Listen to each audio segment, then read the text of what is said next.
Texans, you. Your girl, please be down.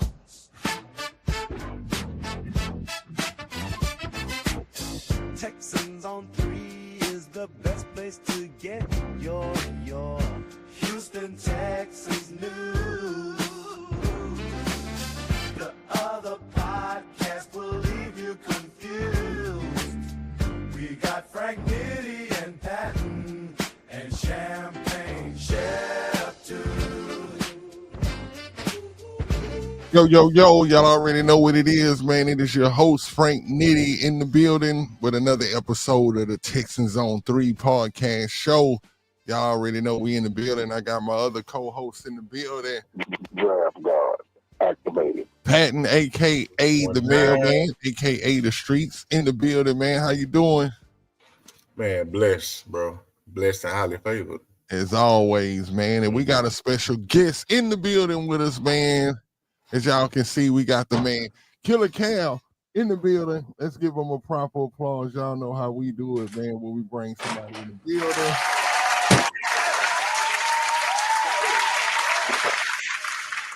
What's up, Diddy? What's up, Pat? Hey, man, what's happening, my brother, man? Thanks for having me here, man. I appreciate it, bro. Man, how you doing this afternoon? Oh, man, everything is lovely, man. Like I said, I appreciate the invitation, man. Just want to come in and chime in with you guys, bro. Oh, man, it's gonna be fun, man. Most definitely. Hey, well, as y'all can see by the title, it's off to the playoffs. So let's get them boys an applause and play some celebration for them boys, man, for going 10-7 and making it to the playoffs. You know what I'm saying? That's it's 2 years in a row on which we've won 10 games. First time that a player, a new coach, and a new quarterback has done that in NFL history. So I'm gonna give them another applause because a lot of people, have been like unsatisfied. I've been feeling the vibes through the Texans community, and a lot of people have been kind of dissatisfied with the season. And I understand that. I mean, we know that the team has not performed up to its fullest capability probably since week 1. And I don't even know if that was full blast, but week 1, we got to see, Joe go for one. I think he ran for 150 something that game. Everything was just firing on all. I mean, even Kenyon Green looked good. We haven't seen that since week 1. And now it's off to the playoffs, y'all. I mean, what we are is what we are, and we have to take that into the playoffs.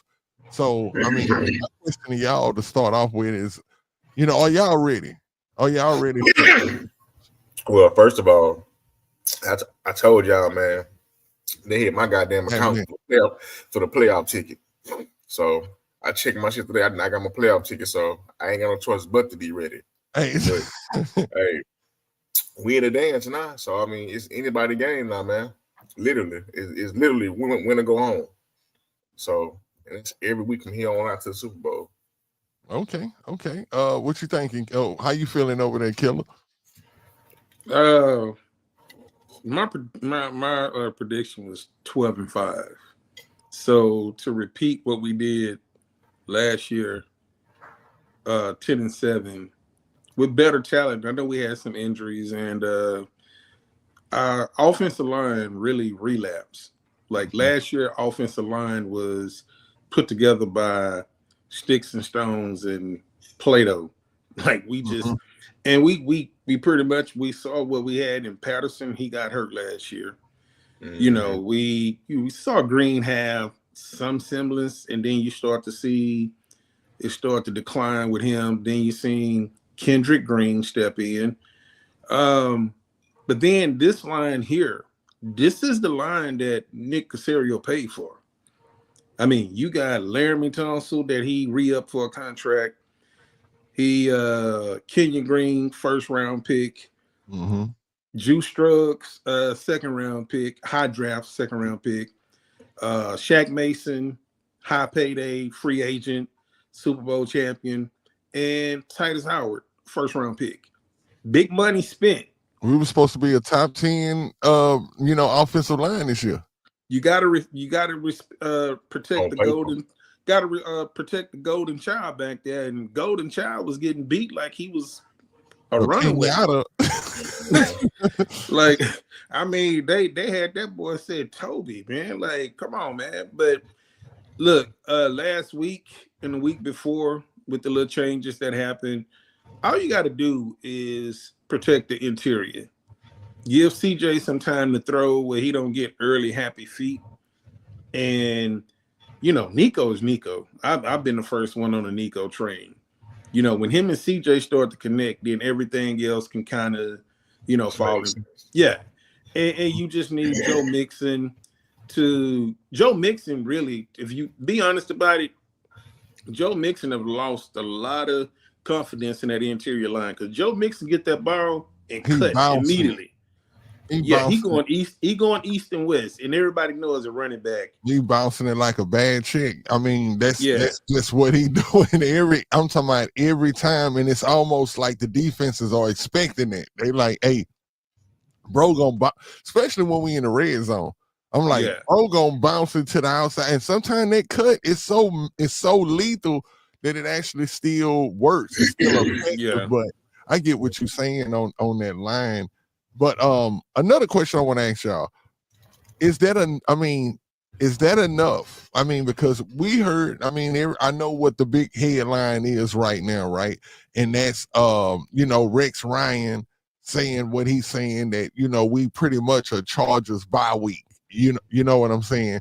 And that the Texans, it's almost like a replay of last year, if I'm not mistaken. It seems like when I was watching the NFL Network last year, all I heard was how easy we were going to be for the Cleveland Browns, and how, Joe Flacco had found this, it's the fountain of youth, and that was the big story. So right now, we kind of hearing that, and it's a few points that I want to bring up in there, but I still want to bring the question to you guys. How do y'all feel about the matchup? Well, for starters, people felt the way about the Cleveland game last year because they whooped our ass severely. Mm-hmm. So the criticism we got was very warranted. This year, and it's going to continue to be like this until we get out of that purgatory stage of it's just the Texans. Mm-hmm. Who you playing? The Texans. Like, this whole year, we have not played a complete game. Like, one full complete game. When I say complete game, offense, defense, special team, it's always two to three. Mm-hmm. 9 times out of 10 is never the offense. Never. The most complete game the offense played was week 1 against the Colts, and what was the next game? The Patriots. We blew them out. And let's throw in Dallas. You know what I'm saying? Let's throw an extra game in. But we haven't earned the respect of the league just yet, bro. So it's like, for him, Rex Ryan, to say what he said, I'm actually glad he did, because I'm hoping that this lights a fire under their ass and say, come on, let's go get it. I thought that too, Pat. And I said, I think that Coach Harbaugh, however you pronounce his name, Harbaugh, pissed off at Rex Ryan. I think he like, yo, like, why would you say something like that to get these guys bulletin board material? You know what I'm saying? To be able to, which I know they were already crunk. That's one thing I like about Joe Mixon, but I want to get to you, Cal. How do you feel about the matchup? The matchup is one thing that I looked at with San Diego is this year. Not San Diego. Now we're showing our age now. Not San Diego. We're talking about the LA Chargers. Let me just say the Chargers, man.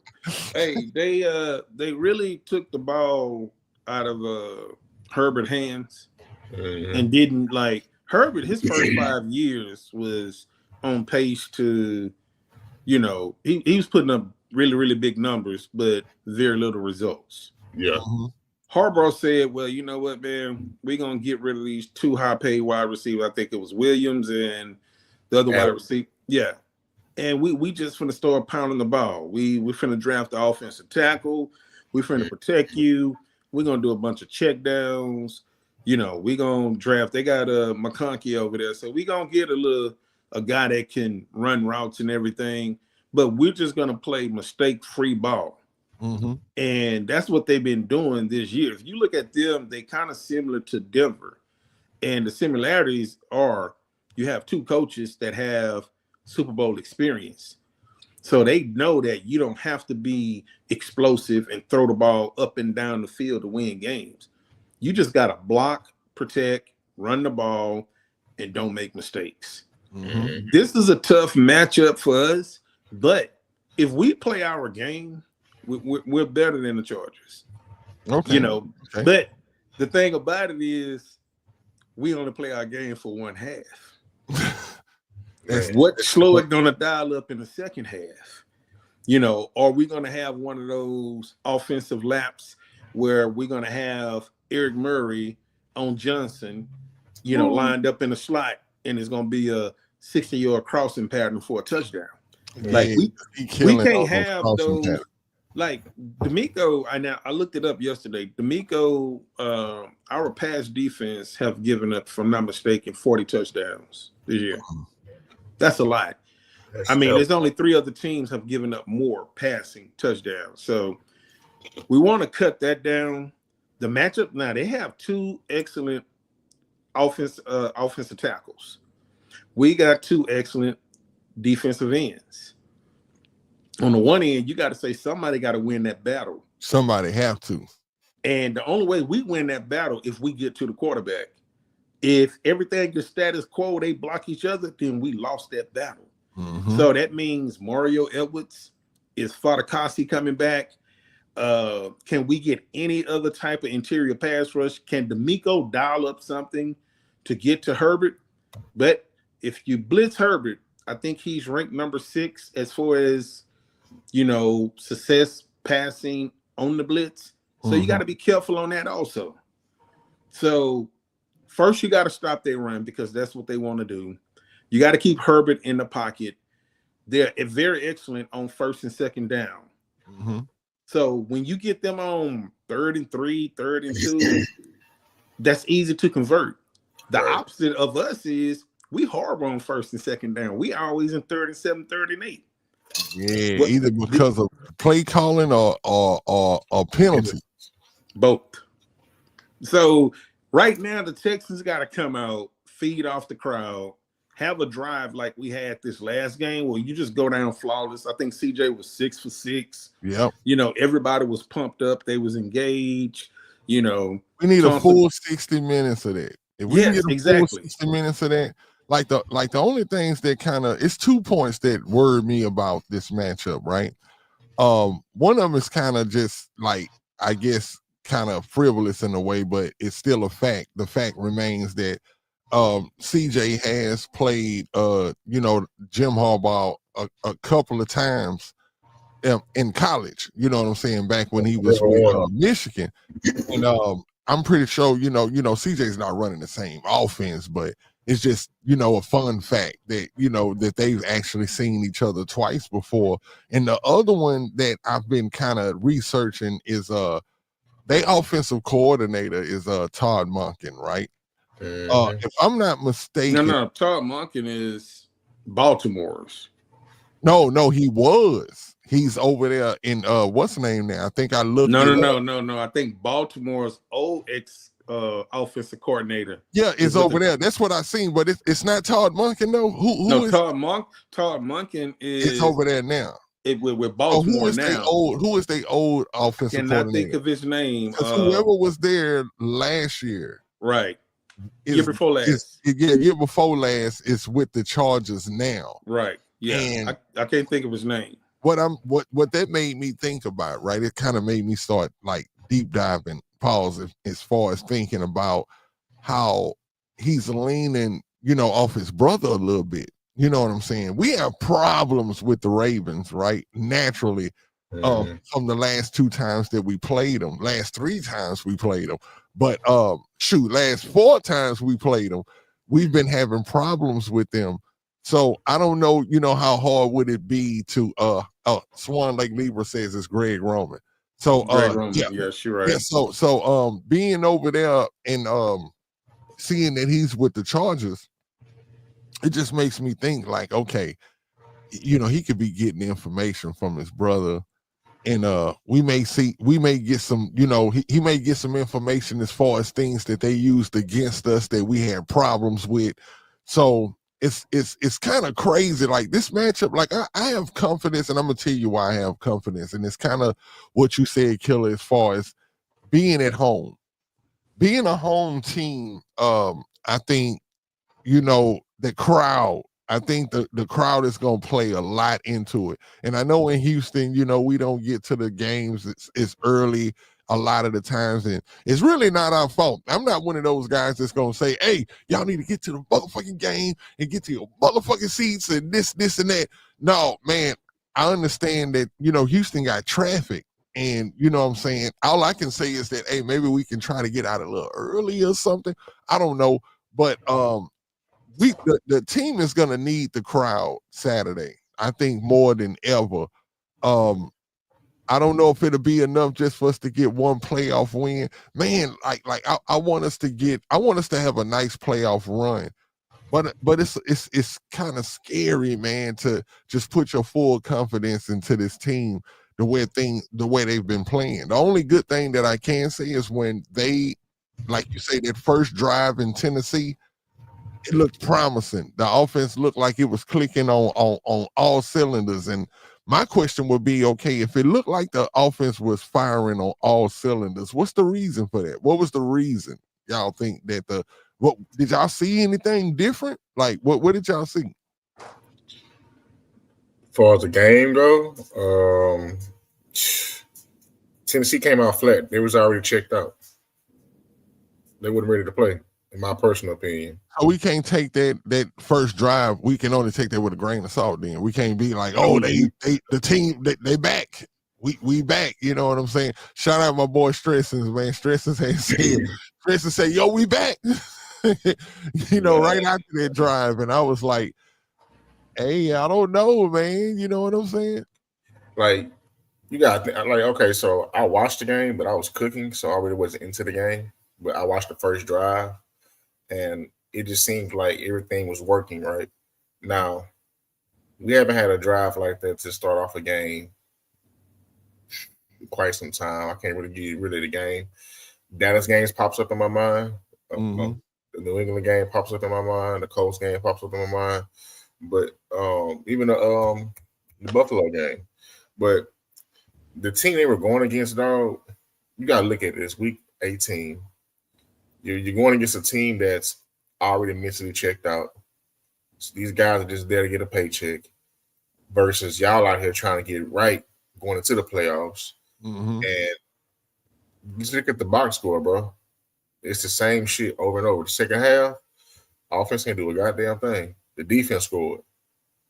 So it's like, are y'all really going into the playoffs on a good foot? You know what I'm saying? It's crazy, bro. Swan like Libra say that being so damn scared. Believe we got this, fellas. Hey, believe me, I'm believing. It's just that I think it's gonna be like let me tell you what I'm hoping for, Swan. I'm hoping that we get that you know what I'm saying, that Texas, you know how when the Texans played Cincinnati the first two times, how when it was at home and the crowd was just going so crazy that it just brought the beast mode out of the team. I think we have a lot of talent on the team, y'all. And believe me, I think we can win. I think we are the more talented team. Believe me, I really believe that. I'm not just saying that. I really believe we're the most talented team, but I just don't. I just know it's going to be a game because of the coaching. Can I say that? I actually fear and I'm not even going to say fear. I'm going to say I'm more concerned with the coaching more than anything, because I know that, you know what I'm saying, that Jim over there, he ain't no slack, bro, when it comes to the coaching. I beg to differ with this. Let's say when it comes to coaching, I feel like if you want to compare the teams, we got the better defense. We have the better special teams. It just comes down to offense. And of course, D'Amico's favorite word, execution. That's what it comes down to. You know what I'm saying? Mm-hmm. Coaching wise, though, I feel like, I mean, don't get it twisted, man. I love Harbaugh. You know what I'm saying? It's my coach from Michigan. I love him. However, it's how long he's been out the NFL? With 5 years? I mean, 5 or 6. The game has changed, bro. A lot. You know what I'm saying? And I feel like he's getting by this year. That team, that team they have, in my personal opinion, has overachieved greatly. Mm-hmm. He's a good coach now. Don't get it twisted. He is a good coach. I think he came into a good team. The Chargers were already a good. I mean, they was good, you know what I'm saying? But they needed a little push. He's the guy. He's a motivator. He's the guy to give them that push. Scheme-wise, things of that nature, I just don't feel like it's going to be a field. It's going to be a difficult day for him as far as his offense going against D'Amico's defense. Now, the offensive side is always going to be what it's going to be. You know, we can't worry about that right now because it is what it is. We just got to roll with it. Yeah, I'm just hoping, like y'all know what I've been saying the last few shows about Deontay. I'm just hoping, Deontay makes a difference. He looked good in the game against the Titans. He ran a few crisp routes. I think he could have had a touchdown if Mills would have threw the ball in front of him instead of behind him. But he looked nice. What do y'all think about Deontay? I pretty much just looking at the way, because I never really followed him on any other team, but the way that he come out of his cuts, if CJ can hit that dude on stride, and CJ haven't been very accurate as far as hitting guys in stride, but you can see that one or two plays that he can get it and go, and there's no film for CJ and Johnson for the Chargers to study. So that can be an advantage toward us because they don't know. Like, Diggs been out for quite some time and Dale is out. So, they're scouting Mechie, which Mechie might be hurt. They scouting Hutchinson and Robert Woods, but it's hard you got to go look at other quarterbacks and other teams to get any film on Johnson. So whatever we roll out there is going to be something different. So I think the timing with CJ and Johnson can be very, very key. And if they get rolling pretty early, if he can get those balls that Robert Woods get, and then that's why I think he can too, because he's such a crisp route runner. Right. And check this out. When he get those balls, when the safety start to come up, guess who's going over the top? Nico. Oh yeah, we haven't seen that in a while. And so when you got Johnson, if Johnson can get a couple of balls going pretty early, like say for instance, at the end of the first half, he has 7 targets but 6 catches. San Diego's gonna go into the halftime and say, "Hey, we're gonna have to kind of roll some coverage over there. Linebackers gonna have to kind of step back in the hook zones. It's gonna be a lot of adjustments. You're gonna always keep an eye on Nico, but Nico and CJ is just one flick of the wrist away, and Nico's gone for 80 yards. So, I'm kind of excited to see him and CJ. Another thing that I noticed is and people might not pay attention to a lot of this, but when Damon Pierce broke that touchdown, Johnson was one of the first ones in the end zone to congratulate him. Like, he don't know these guys. Exactly. But that chemistry, that locker room, maybe that was something that he didn't get somewhere else. Maybe he knows that, he's been on this is his 3rd team or 4th team. I know it was Pittsburgh, it was Baltimore. I don't know if okay, 4 teams. Yeah, now I checked them out, and I talked about it on the previous show. I talked about how I followed Deontay Johnson, kind of by accident. Just watching, catching some of the Pittsburgh Steelers games. I would see that he was, cut from that tree of Antonio Holmes, AB. Now I'm not saying that he's AB, but I'm just saying, Right. I got you. Pittsburgh have always had these good route runners like Mike Wallace. Kind of like after, like around that time Mike Tomlin got there, he seemed to always just keep this good crisp route running wide receiver in Deontay Johnson before the last rookie got there, Pickens. Before Pickens, because I get it mixed. Okay, Pickens. Before Pickens got there, Deontay Johnson for 2 years was that dude in Pittsburgh, and he was nice. And like when they let him go, I don't know what happened, but evidently what happened there happened at these last two spots. And you know how they always like to say, that dust that D'Amico dust that he can sprinkle on players sometimes. That pixie dust. Yeah, it seems like it may be working already in the locker room because, like you say, he's already bought in. I've seen in an interview where he said that, he didn't know too many of the fellas, but he understands the vibe of the locker room and he totally wants to be a part of that. So I seen that even when he caught that first down, just the way the guys celebrated with him, let him know that, hey, we want to see you make plays. I see D'Amico even going out of his way to make sure that he, like, if y'all watched that last interview with D'Amico, he actually said in the interview that we about to start going to him more. And I thought that was real key for him to say that, because I know that, that works in multiple different ways to where a player hears the coach say that it builds confidence in the player. So I think we got a good player in the Deontay because, like I say, what he was in Pittsburgh, if he can capture that, which I know he can, he's still there. He showed that against the Titans. He just needed to find the right team. He's a bigger body, like a Diggs or a Tank Dell. Like he can really fit that mold of what they were doing in the offense. And if we get that, then like you say, we got one of the top wide receivers in the league in Nico Collins.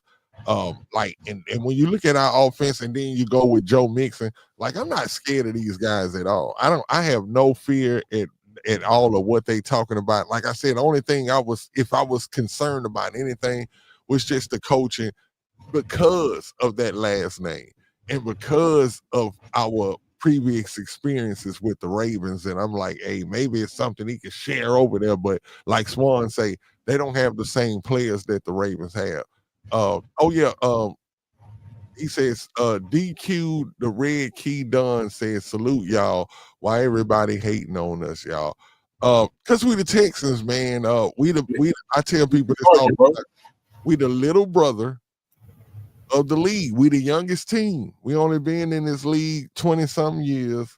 You got teams that been in the league 100 years. We talking down to us like, hey, why y'all ain't won a championship game yet? All right, bro, give us time. We just started being able to drink liquor. So, but you know what though, Nitty?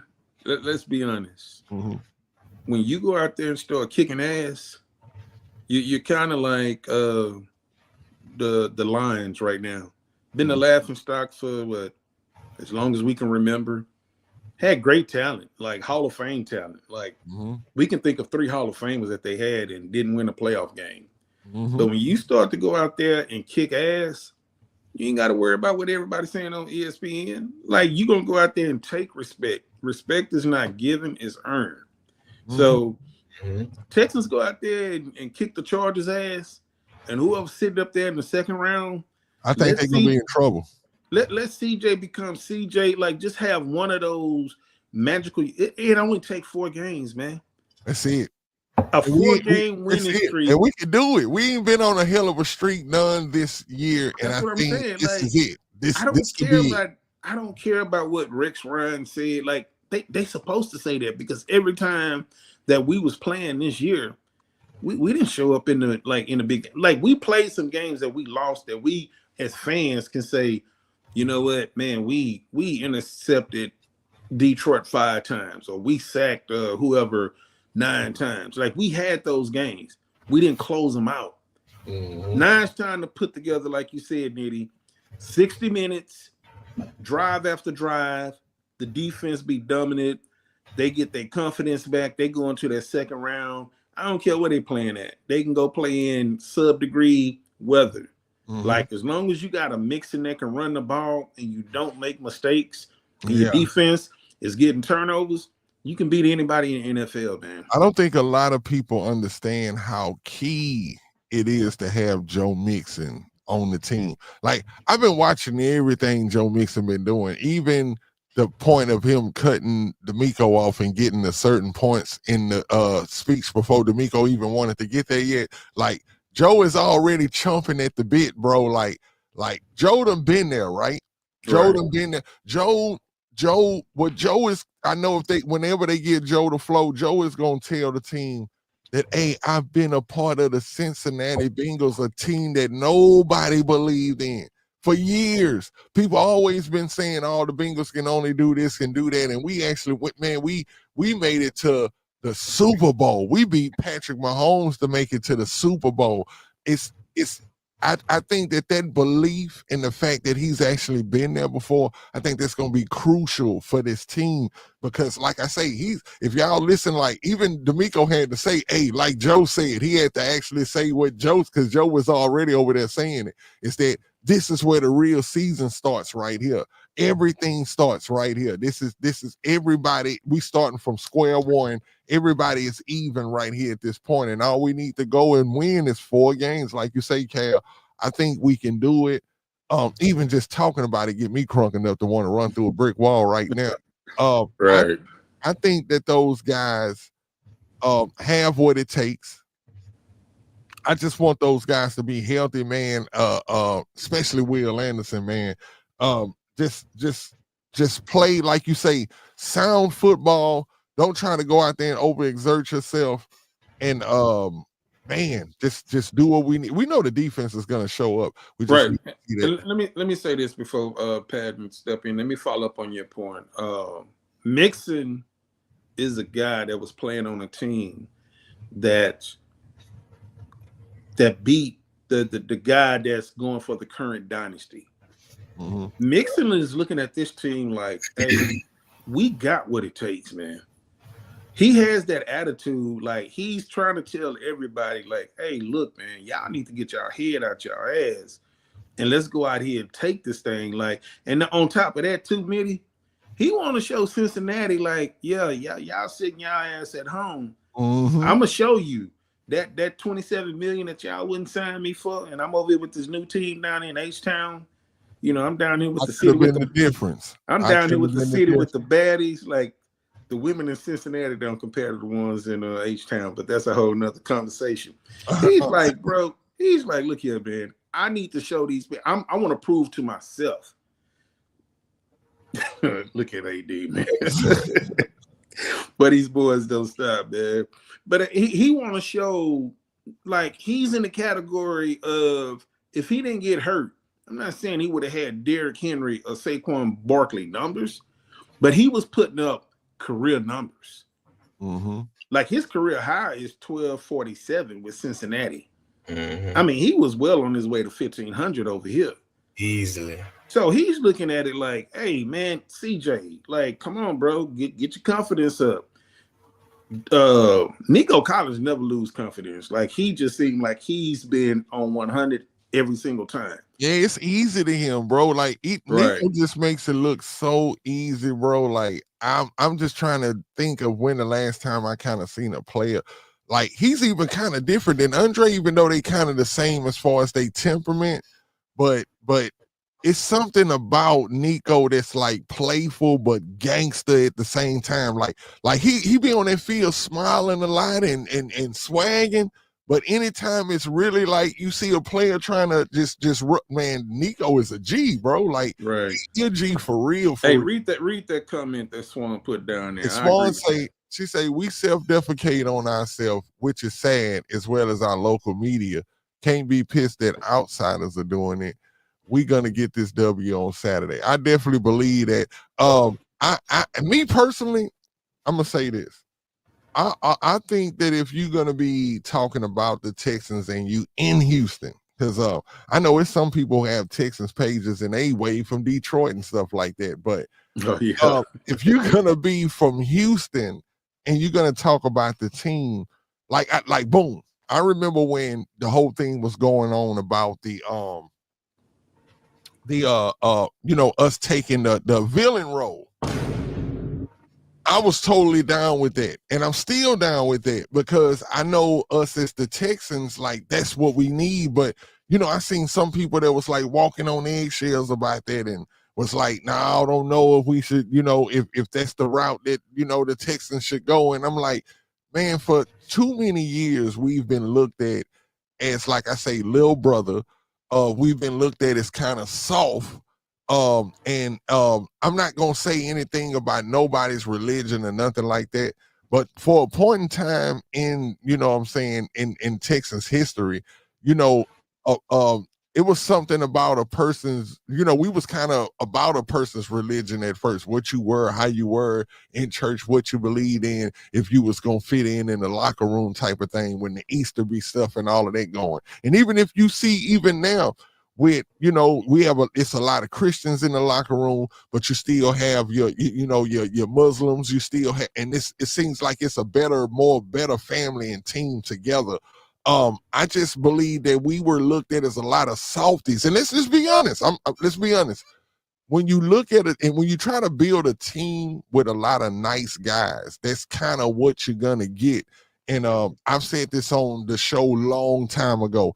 I used to believe that a lot of teams that when they would be playing us, and say if we were in the late third quarter, beginning of the fourth, and they may be down 10 points, I used to say that somebody will go over on the sideline and look at that team and say, "Hey, that's the Texans over there." Like, we playing the Texans. Like, ain't no way in the world we're finna lose to these boys. And that's how we would see these Texans just come up with these crazy losses at the end of the game, because it would seem like these other teams would just be like, look, this the Texans. But for the last couple of years since we had D'Amico here, even there was, and I'm not saying that it wasn't times when we didn't have a lights out defense and that we wasn't looked at as soft anymore. But I just think that over the last couple of years under the helm of D'Amico, we've been kind of looked at as that team, like how there used to be this slogan that they used to speak over there in San Francisco, and that was that when D'Amico was running the defense, and that's was D'Amico said, "I want the team next week to know that they played us." And they had a stat going for a while that any team that played San Francisco lost the next week. The next week, whenever they played, no matter who it was, they lost, and it was because the team would be so banged up. You know what I'm saying? Hold on, I'm trying to see what Swan mean by this right here, because I seen her put this up right here before. I don't know what it is, bro. I might be lame, y'all. What that mean right there, Swan? I might be lame as to what that emoji mean. I seen you put that up there earlier though. I don't know if it's a phone or a fax machine or. It looked like a typewriter to me. But oh, she got me. Hey, big facts. Oh, okay. Hey, I will start using it right there. I will start using it. Big facts, for real, for real. But yeah, man, I just think that what we are right now is a beat you up team.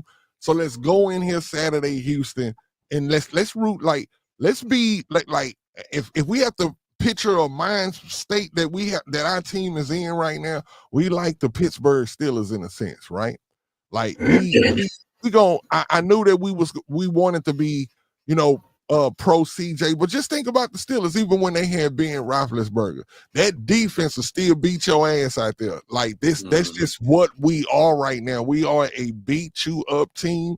Let's just go out there Saturday and wreck. This is the way I think we come away with the victory off top, y'all. We got to go out there and wreck what the Chargers are trying to do. We have to wreck that offense, bro. I'm talking about D'Amico got to send not just 4, even though we can get home with 4, and that's the beautiful thing about this offense. But hold up, I do got a question I want to ask y'all.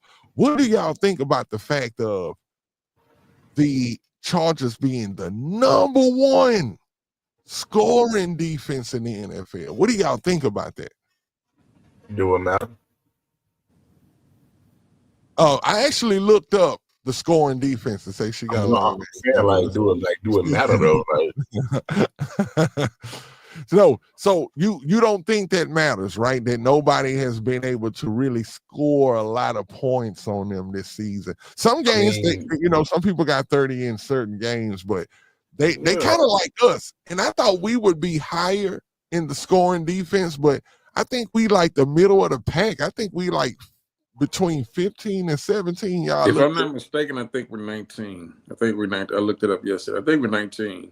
Yeah, that was surprising. But you know what it is, though? There's a lot of teams playing good defense. There's a lot of teams playing good defense this year. Or maybe just not an offense doing our stats fluctuated after a bye week, bro.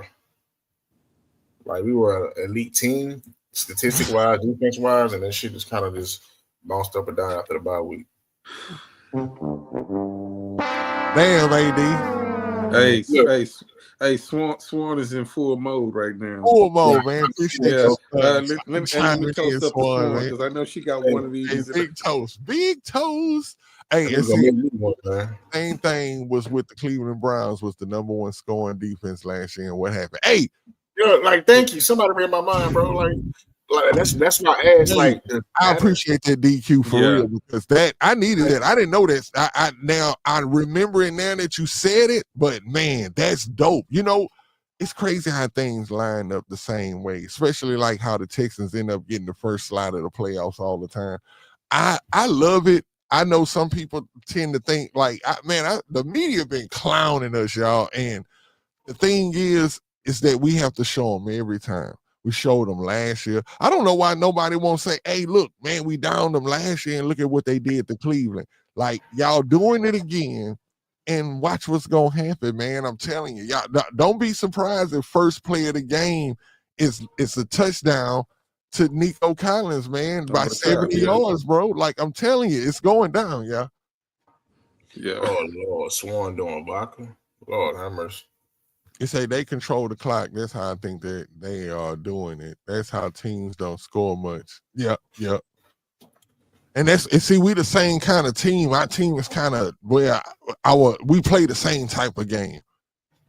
Yeah, I think for the the first 12 weeks of the season, I think we won time of possession like damn near every game. Yeah. Like we really like it's a lot of misconceptions out there about our team. Like hey, pause on that DQ. I'm sorry. Oh man, super pause. But it's a lot of misconceptions about it. I'm not here to defame or defend Bobby. Like he gets enough flack for me to even not try to, but I pulled up. Still trying to get Bobby, bro. What is that? What does that mean? Man, look. Your offensive line is one of the worst lines in the league. And if they're one of the worst lines in the league, and you got a wide receiver that missed 5 games that still got over 1,000 yards, a running back that missed over 5 games and still got over 1,000 yards, CJ had, the season that he had, you lost your number 2 and number 3 wide receiver. Like, how can you really like other teams will take all of that into effect and say, okay, yeah, we see what you're working with. So I'm not here to defend Bobby. That's not what I even want to talk about. What I want to get back to is if we play our game, control the clock, and don't make turnovers, we win this game. It's just as simple as that. That's how we win all our games. Yeah. And like I say, it's like I tend to go back to the game against Detroit, right? Because to me, right now, and I don't care about the Ravens. I look at Detroit as the most feared team in the league right now. They're the most sound team. They're the media darling right now, right? But when they came here, we handled them nicely. Like, bro, we were supposed to win that game. But one thing beat them I on both sides of the from ball. that game is that we can hang with them. Our defense can hang with them. All we need is, like you say, if we'd have played that game mistake-free, we'd have won that game. You get what I'm saying? Yeah. We did everything to win it except for the mistakes that were made. So, man, we in the, dare I say, and I know I'm hesitant to say it, but I'm gonna say it. I feel like if they look at the Detroit Lions as an elite team, then the Texans are an elite team. We elite. If they look at the Buffalo Bills as elite, then the Texans is elite. That's how I look at it, bro. Like it, because we played those teams and we went toe to toe with them. We beat the Bills. You know what I'm saying? So, hey, you know what, Nitty? Lord, We have elite quarters, elite moments. We don't have elite games.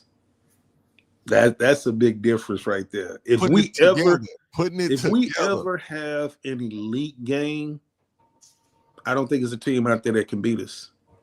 I mean, and I know every other team can say the same thing, but I'm just saying with my team, the way we can get after the quarterback, the way that we can, the way Nico can dominate. Like Nico, it was a graphic that came up today that I forgot it was him, and I think Alec Pierce was the top as far as separations at wide receiver, like in the league this year. Like Nico is a super duper super dog. Like when they playing at their top level and you protecting CJ, we're a hard team to beat. Mm-hmm. And when that defense get to rolling and they start to get the confidence, man, we're a hard team to beat, man. Like I'm gonna keep saying, it only takes 4. But you said something early, Nitty, and I want to point it out. I was reading in a group chat, and well, it wasn't even in a group chat. Dr. Barrett had made a point that maybe that D'Amico can throw their defense off by rushing 6 and kind of, and putting Stingley on. I think he said putting Stingley on McConkey. Mm-hmm. And trying. I think you had the other wide receiver Johnson, where you just kind of, cover him, but getting that ball out of Herbert's hands and not letting him get comfortable in the pocket. I tell you all the time, man. Any quarterback that get comfortable in the pocket can pick you apart. We can go back to last year. We seen Spencer Rattler and the boy from Carolina, the number 1 pick. Last year we let those 2 guys get so comfortable in the pocket, they beat us. They weren't supposed to beat us. But if you get that quarterback, we didn't play Spencer last year. Huh? We didn't play Spencer Rattler last year. We played against Atlanta. No, but we played. What's the name's the quarterback? Not Spencer though. Not Spencer. He went to Arizona. No, not the rookie. Golly, he got traded from what's the name? Come on, somebody in the chat. Brandon Sabers. No, I forgot who the quarterback was. He was a young quarterback. No, not Des. It wasn't Desmond Ritter, y'all. It was Desmond Ritter. It was Ritter. Desmond Ritter. I get him mixed up. Okay, both of them got so comfortable in the pocket. Stress to say Desmond Middler. Hold on, what did he say? Hold on. Desmond Middler? Yeah. Who is that? He being funny. He be selling that midweek. Yeah. But yeah, we gotta get Herbert like uncomfortable in the pocket. Like you gotta shake him up, man. So I don't know, man. I think this can be a game. Like, look, I mean, bro, we played like. Do y'all remember the last game we played against the Chargers? The last game we played against the Chargers? Nah, I don't. Do y'all didn't Pierce have a long run in that game? If I'm not mistaken. We blew them. We won that game with Mills. Y'all don't remember that? We played them in, I think, at least a couple of years ago. Yeah. That was the what's the running back we had? Rick. That was a Rick's Burkhead game. Exactly. And we actually won by a nice. We handled Herbert. One thing I can say about us in Houston that I've been noticing for the last 4 years. Don't think that I'm saying this the whole time we've been in Texas, because y'all know it used to be this thing that whenever we played against top-notch quarterbacks, we would look real bad. Lately, we've been playing good actually against good quarterbacks. Like the Texans, before our eyes, the Texans have turned into a team that has problems with the simplest shit, but we show up for the big shit, though. But it'll be a quarterback that, third string quarterback coming off the bench that'll throw for career yards against us. That's the type of thing that's Texans. That's why whenever we say that's so Texans, that's the thing the Texans will do. And so I have no fear of what we're gonna do against the Chargers quarterback. I think that Herbert is a good quarterback. I have no problem with him. I like him when he first came out, but the Texans just have this knack for making quarterbacks kind of look bad when they come here, especially the ones that are deemed to be great. You know what I'm saying? So Herbert's not great though. Yeah, I'm not worried, man. I think that we blitz. Herbert's not great. He's a Phillip Rivers 2.0. A lot of yards. Ain't that crazy? And he's with the Chargers. Like, right. I told people this before, and people don't understand, man. And I think it comes from collective consciousness, y'all. But different teams, different cities, the way the team understands the team and the way that they see the team is the way the team kind of develops for years on out. Just start to pay attention to that. Like, if you have a team that's known for having a good wide receiver, a lot of Texans, the Texans, we're gonna always have a dominant number one receiver. And what's so crazy about it is that they're gonna always kind of be kind of laid back too. We always gonna have a monster receiver that's gonna be laid back. He ain't gonna really talk too much until somebody get on their nerves and they turn up, and you be like, "Hey, I don't feel nobody but God, boy." You know what I'm saying? All of a sudden, they gonna turn up, but they mostly quiet, top-notch receivers. Yeah. That's a Houston Texans thing. That's it seems like in order to put butts in the seats, you got to keep the team going what it is. Like, we can pick another team. We can say the Pittsburgh Steelers. They gonna always they got to have a killer defensive line. They have to, because they are the Pittsburgh Steelers. This is what the fans expect. So I think with, you know what I'm saying, what we see with the Texans, it's like we're going to always have that number one receiver. We're going to always have a good running back.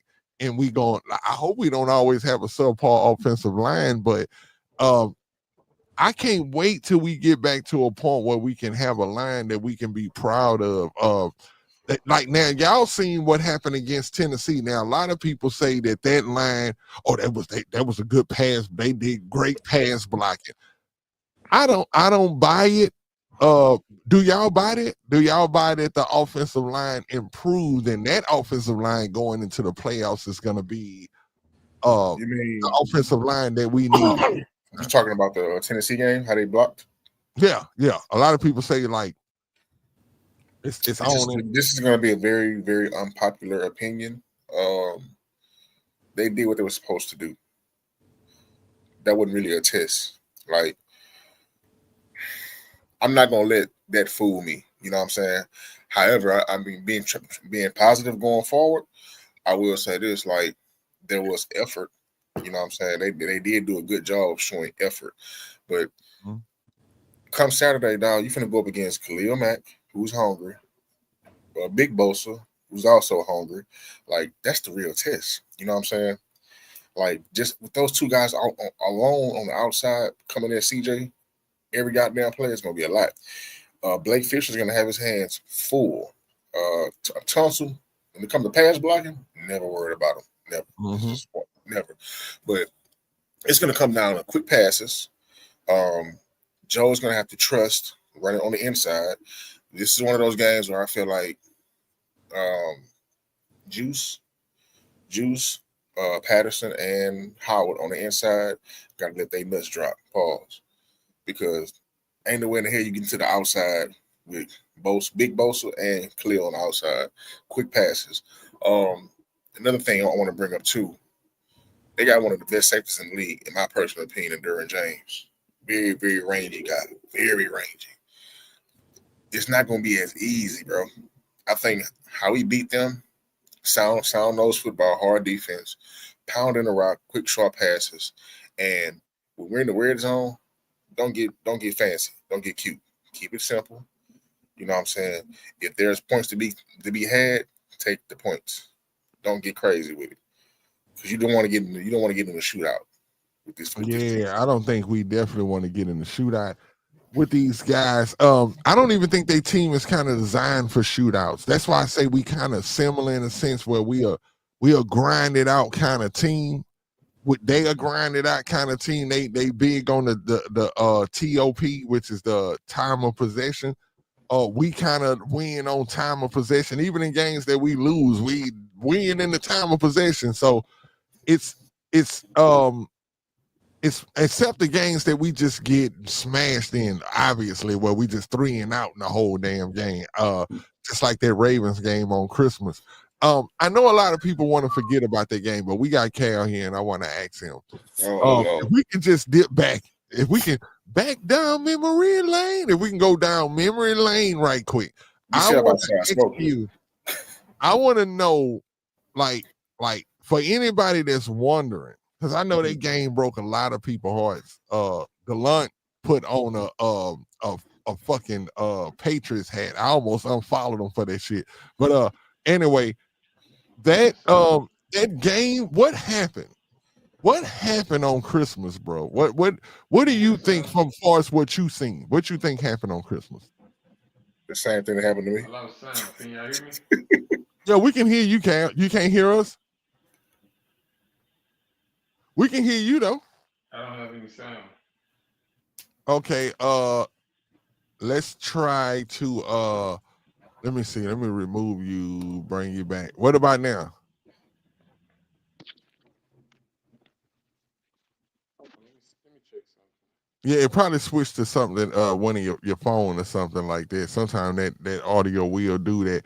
But back to the question at hand. It's for you, Pat, because you was there, you sitting in the crowd.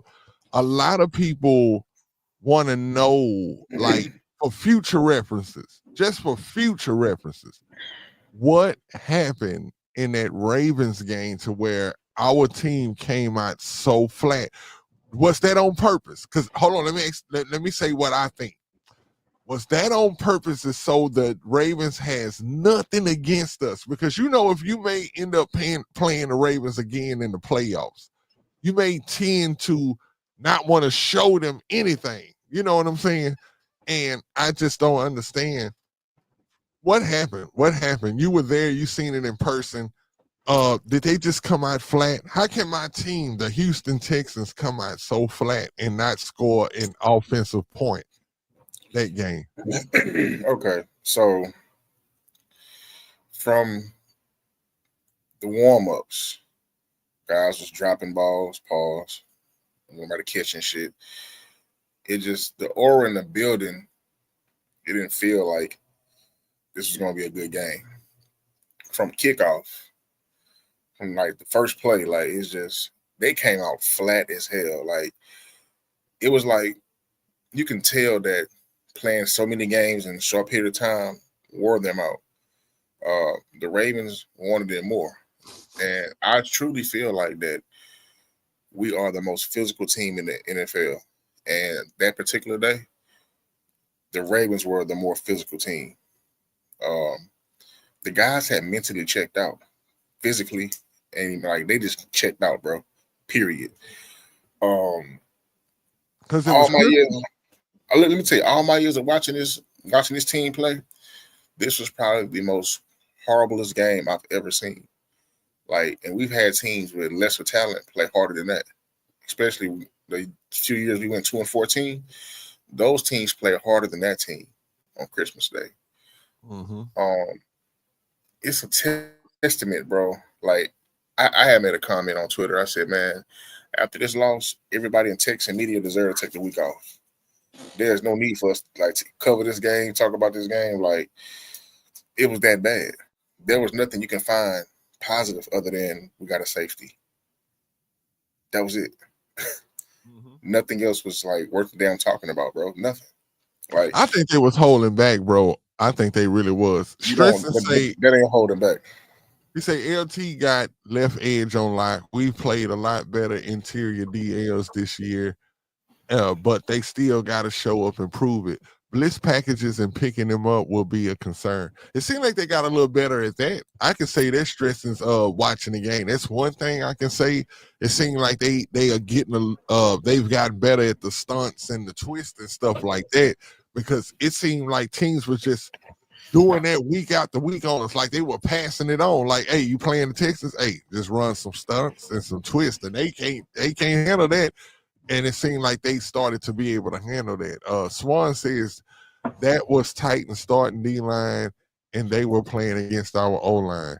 We just need them to bring the same effort on Saturday. Yeah. See, when you listen to Simmons, shout out Sideline Sarah.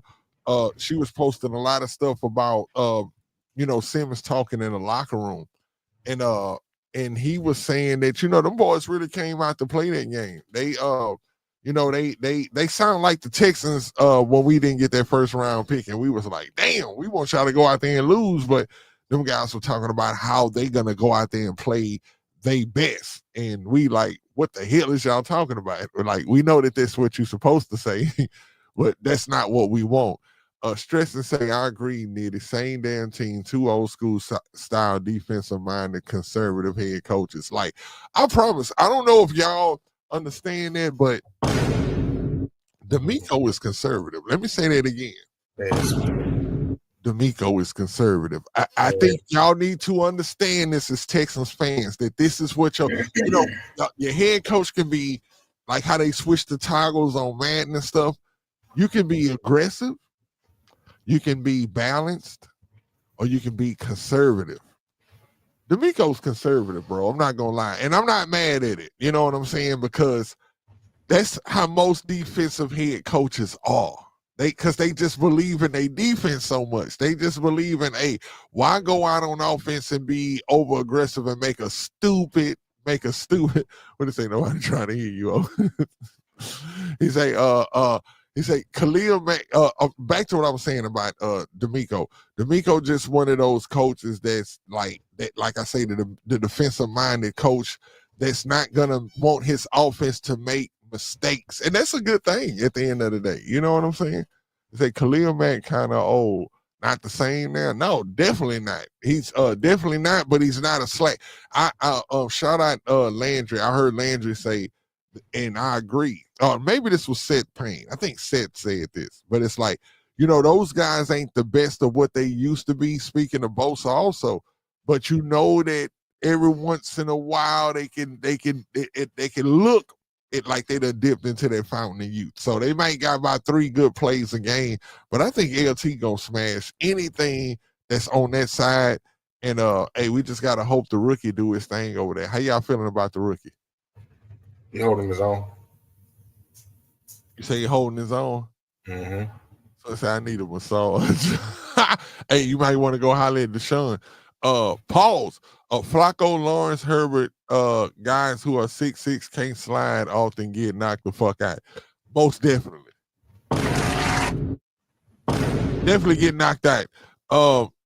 Say Cal, get over here. I don't know. You know who that is? 13 seconds. I don't know who that is. Cal, your audio still back, Cal?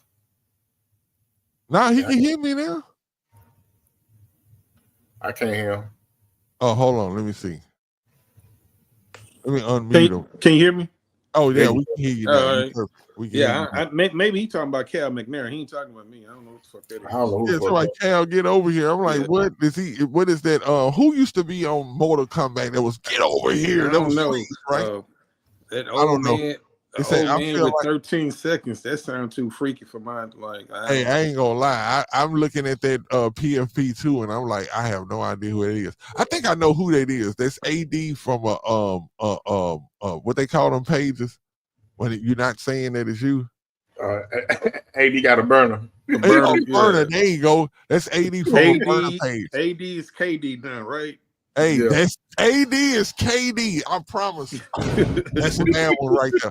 Okay, say Houston Stress to say I feel like a lot of fans still don't realize D'Amico is a conservative defensive coach and they get frustrated with it. It isn't the funnest thing to watch as a fan, but that's how he wants to win games. like I agree with that. I totally agree with that. A lot of people want to see fireworks and all of this kind of stuff, and I'm those people. But I have to realize that, hey, when I see D'Amico on that sideline and I see how he's running the game and I see his temperament, I say, man, D'Amico is a conservative coach. He's just he's one of those coaches that, hey, he's good if some stuff happens, good on offense. But if y'all ever watch, like D'Amico, like he's so even keel, bro, that he don't even react to certain plays like how you think he would. He be lit up for the defense though, but on the offense, it just seemed like he be over there kind of like, all right. Hey, let me say something that's gonna piss off a lot of people. Do y'all think that could be one of the reasons why it affects Bobby Slowick play calling? I think it does in a sense because I think no, let me tell you why I can't make a full competent answer on that question. It's because of the O-line. See, if the O-line wasn't a problem and we was able to see how Bobby would actually call plays, but see, this is the problem I have with Bobby. Let's say this. It seems like Bobby doesn't understand that he has a bad O-line. And some of the plays that he called are not indicative of somebody who understands that they have a bad O-line. It's like he's calling plays that need to develop way downfield. And it's like, bro, you don't have a good O-line. And, you know, I guess that somebody who would debate, see, whenever I see things, I can hear the debate in my head. And I'm like, somebody will say, okay, well, what about the wide receiver screens? But we see what we get from the wide receiver screen sometimes.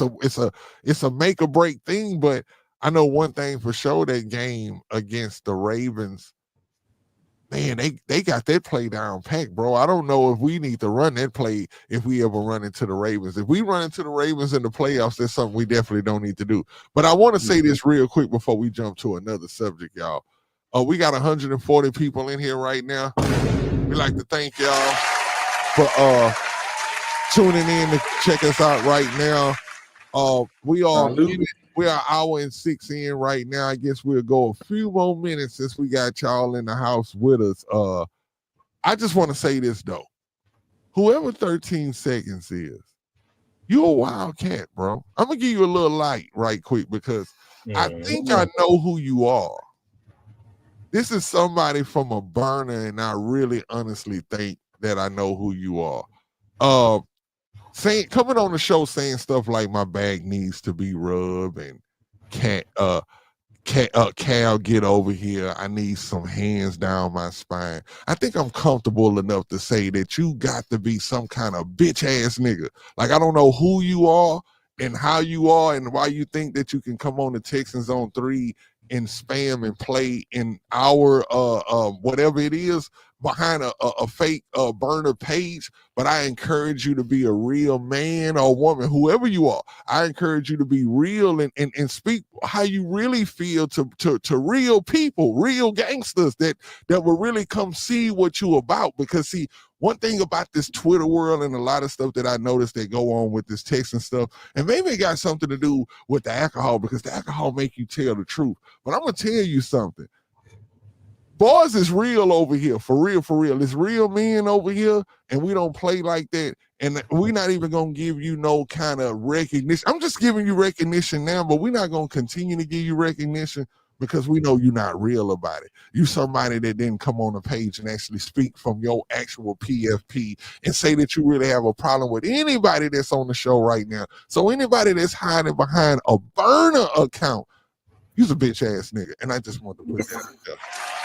Hey, preach your gospel, homie. Preach your gospel. But other than that, damn right. Other than that, though, we're gonna go on to the bull ring again and get some of these good comments, because there's actually some good comments over some great here. Comments, man. What's Swan? Swan and passed out? Nah, she's still on here. Shout out Jody. She said, "Good evening, sirs." Definitely shout out to you. Hey, Jody. Say, what did it say? Say, Nitty, you not Joy Taylor and no. I don't know what that means, but Stephen A. used to say, "Put the weed Oh, down." I get it. Look, she didn't have that space in there, so now I get what it is. Okay, I get it. I definitely get it. She's showing her age. Let me say something. It says, it does sometimes. That's a good question. But it say, he's called one play with a certain protection that has led to instant sacks on Stroud several times this season, including the Vikings and Titans game. He say, hold on, AD say Cal got something to say. Oh, I'm pretty sure. OMG, it's Amy Adams. It's probably her. That is who that probably is, bro. That is exactly who that probably is. Oh, that was Amy funny, Stank. That was funny. Yeah, Hey, Amy Stank, man. Jody posted a question, bro. Okay, hold on. Jody said, can you explain how free agent waiver pickups work for a team who's going into the playoffs and need help? I don't know how. Well, obviously, what I'm going off what I've been seeing, and what I've seen is that the Chargers have picked up Zeke Elliott, and I don't know why they did that. But they did. So evidently, I think that whenever someone gets released, I think you can pick them up like instantly. Like, no, you got to go through. So the waiver wire is based off of what your record was last year. That's where you will fall on in the order. Everybody that's in the playoffs right now, I want to say, are at the bottom or in the middle or the bottom of the waiver wire. She also asked why we haven't picked up any corner or safety help. We did pick up a corner. That was horrible. No, people say that he better than Ross though. So if he better than Ross, and y'all know Ross tends to any time somebody get injured, Ross end up on that field, bro. If he's better than Ross, I can deal with that. Listen, you got two trash cans, right? One is red, one is blue. The common denominator between these two trash cans, they're trash cans. That's it. I don't think they track because Ross not a bad player, bro. Ross, put it like this, and dare I say this, I watched the Texans game where Ross is on that other side, bro, and they don't even go to his side, bro. Yeah. Why is that? Now, like now, I don't watch that. I don't be like, hold up, they not even trying Ross over there, bro. Like, is he just got some lockdown coverage? The Patriots game. Hey, I ain't gonna lie. On my other podcast, I'm gonna have to. Man, George Taylor is wild, bro. That's a hell of a story. AD, look, Shaq Mason, little brother. Look here, bro. Ross is not a good cornerback, bro. Like, period. And then the guy they picked up, who was it? Avery. Averett, yeah. Like, you shooting in the dark at this point, bro.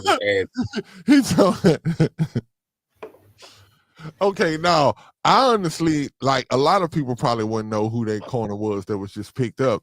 I'm one of those type of people that whenever I see a story online, I tend to just like do some deep diving research, and sometimes my deep diving research just be as simple as going into the comments. And if you go into the comments, some people will do the work for you that you wasn't trying to do at that time. And somebody in the comments was saying that he was with a few teams, and when I think he was with the Ravens, that he was actually pretty good. So he actually used to be with the Ravens.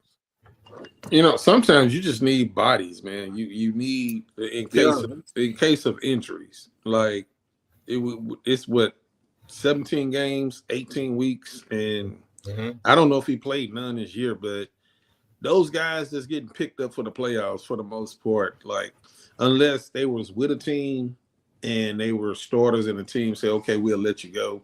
I think wasn't it the defensive tackle with the old guy from the Miami Dolphins? Yeah, he was. It was some rumblings about maybe he wanted to get released to try to, pick up with another team. But for the most part, you just need active bodies just in case of injuries, because you 2 injuries away from not even having a cornerback that's not even you have to put a damn safety or somebody back there playing cornerback, and your ass to get torched. So you got to have just active bodies sometimes. So I don't think that the people that you picking up right now, they at the very, very, very end of the roster. They're not game changers, bro. Let me ask y'all this real quick. Let's end the show on this note right here. Take as much time as you want to, but what are the keys to this game? The keys. What's the keys to victory? Hold on, we got one question right here I want to get to. Hold on. Say, the guy Brandon, this. Jody say, is it worth going for an older veteran at those games for depth? I ain't gonna lie, Jody. I think we going in. I think the helmets is strapped in. The boots, laces is tied up. The rifles is all up. I think we going in the battle with what we got. I think we going in the battle with what we got. But back to the fellas. That's been a mantra the whole year though. Like, And I respect D'Amico with that. He real big on the game. You know what I'm saying? Like we gonna ride with what we got, and that inspires a player. You know what I'm saying? You may get something out. See, one thing about me, I don't need you to be the best cornerback in the league for 365 days. That's not what I need. I need you to be the best corner and the best defense and the best offense in the league for the next 4 games. That's all I need. 60 minutes, man. That's all I need. 60 minutes for the next 4 games. That's all I need you to be the best for. That's all I need. And then you can go wherever else you're trying to go and do whatever else you're trying to do. But let me go first. I'm going to tell y'all this. I think the keys to a victory with the Texans is this right here. It's the audience. It's the crowd. I'm telling you, NRG is going to have to bring the NRG, the energy. I think that the crowd, because I think the crowd had a lot to do with the Cleveland game last year, whether y'all know it or not. I think that if the crowd is there and the crowd is crunked, and y'all know how I believe in collective consciousness, I think if everybody is in their seats and we crunked and we believing, and they play Don't Stop Believing again, y'all gonna cry up in there. But anyway, I ain't gonna be in the bed. I'm gonna be at the house. But I know Patton gonna cry. he gonna bring out the flashlight or either the cigarette lighter. But either way, though, man, I think that we are for sure, because it's the Texans. This is what we do. We are guaranteed to go to that division round, y'all. I'm not even worried about this wild card weekend. We are going to the division round. It's just that we gotta get past, because see, I think we'd have met so far most of our expectations. Like we may have lost a couple of games more than we thought that we would, but here in the playoffs, we won the division. That's what we wanted. We wanted to make it to the playoffs. We here in the playoffs. I think that we can accomplish the rest of our goals too, y'all. I don't care. Like, I want to make it to the Super Bowl. I think that this is going to be magical. For some reason, I just feel it in my bones, y'all, that we still are, like, we still on the train for a magical season. I still think we make it to that championship game. And I think if we make it to that championship game, y'all, we can do anything. So that's my keys. I just want to see the crowd, man, just turn us up. What do y'all think? Want to go, Cal? I think that Bobby Slower got to come out and just call it like they say in the NFL, you script the first 15. Those plays got to be precise, crisp, timing, move the chains, get it in 2nd and 2, and just get the confidence in. Once you get that crowd in it, like you said, Nitty, you get that crowd in it, and we get the ball. Just say we get the ball first. I like taking the ball second. I want the defense to come out and set the tone, because I always believe that if you can score right before halftime, you can get the ball back with the same momentum and score, and you can get a chance to score 14 points.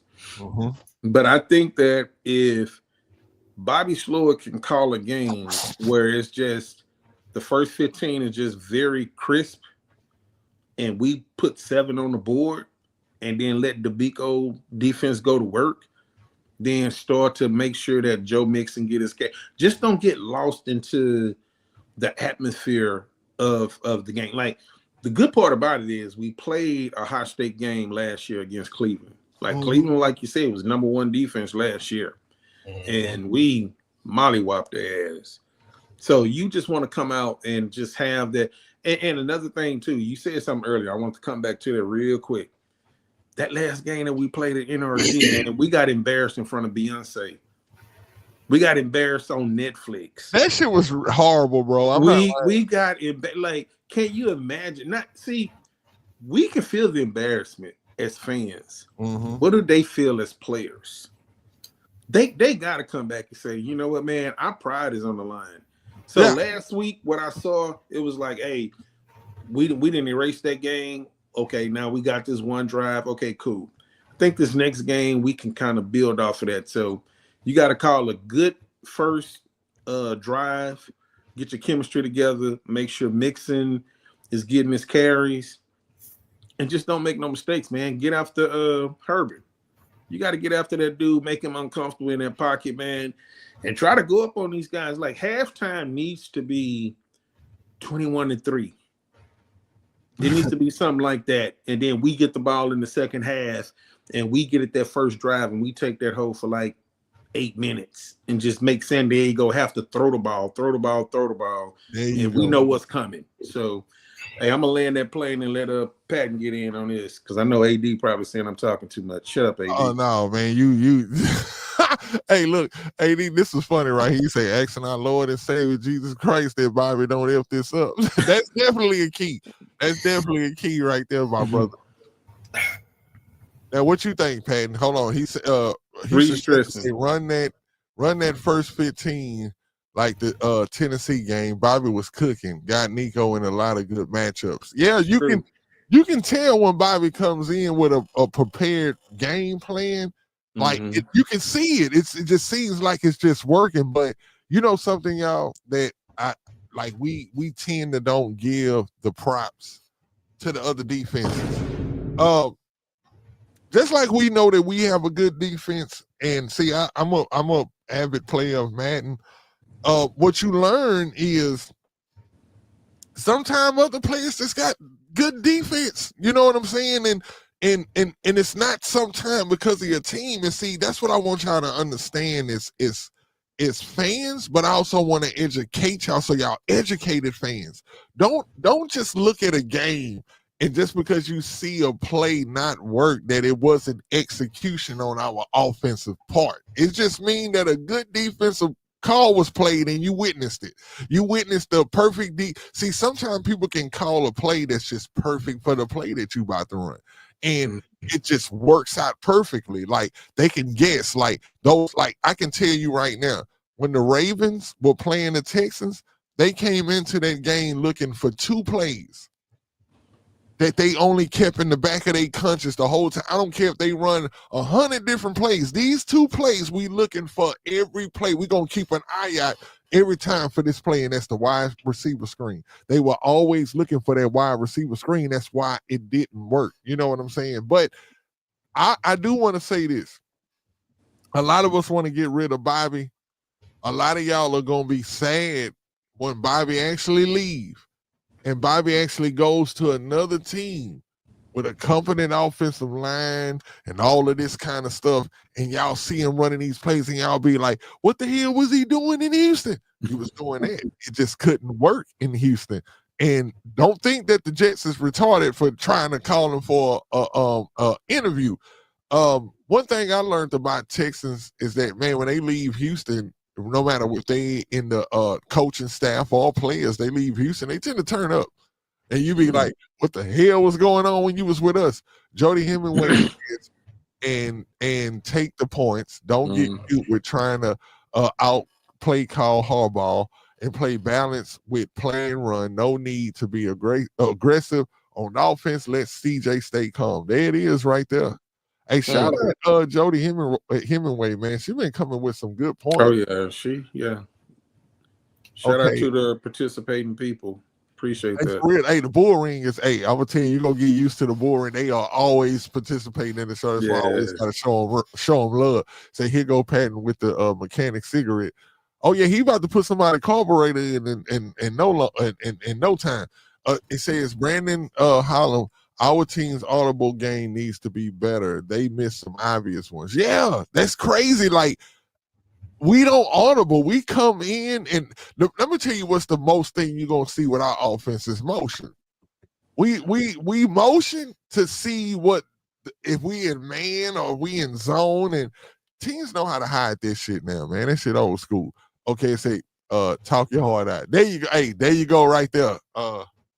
Cal, somebody told that you was meant for hard me, out, bro. That's for you right there, Appreciate Cal. I appreciate Appreciate that, Jody. You say I remember when Gary Kubiak won a Super Bowl after leaving the Texans. Yeah, see, that's that bullshit. I remember when my guy, man, R.I.P. Golly, y'all. Jacoby, man. Golly. That was well, I won't say Jacoby, Glover Quinn, it was a lot of players that I seen lead the Texans, and I'm like, damn, they just turned up when they got over there.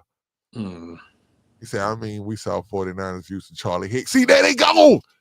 That's another point that I'm saying. Charlie Hick over there playing good as hell with the 49ers. Okay, Nitty, I'm about to let you sit up here and say it was everyone's fault. He say, I'm not about to let you sit up here and say that it was everyone's fault but Bobby. No, I'm not saying that. I'm just saying that defense from the other team is good. We got to give the defenses they props. They getting those $1 million defenses being played on the other side of that ball. And just because our play doesn't work, we can't be like, oh, that was Bobby calling the dumbest plays. No, it's just the defense it's the good defense out there. Okay.